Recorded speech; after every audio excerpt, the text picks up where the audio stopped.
Welcome to Samba Samba. Enjoy the video. In this video, I will explain how to use Hong Kong public transport. First, let's talk about the Octopus card.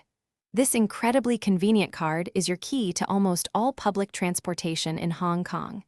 You can easily purchase one at any MTR station or convenience store.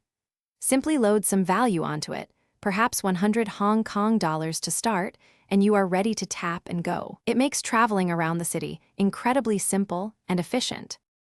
Next, we'll explore the MTR, Hong Kong's incredibly efficient subway system. It's a fantastic way to cover long distances quickly. Look for clear station maps and signs to guide you to your desired platform and destination. Remember to tap your Octopus card when entering and exiting the gates. The system automatically calculates your fare. With 12 main lines, the MTR connects nearly every major district. Now, let's discuss buses and trams.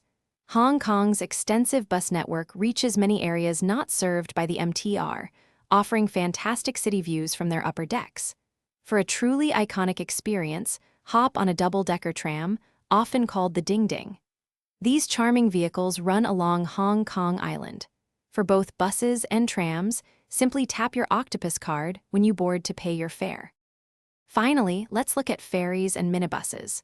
Ferries are a wonderful way to travel between Hong Kong Island, Kowloon, and the beautiful outlying islands, offering scenic journeys. Minibuses come in two types. Green ones follow fixed routes, while red ones have more flexible routes. Always confirm your destination and the fare with the driver before boarding a minibus to ensure a smooth journey. Thanks for watching. Consider subscribing if we helped you.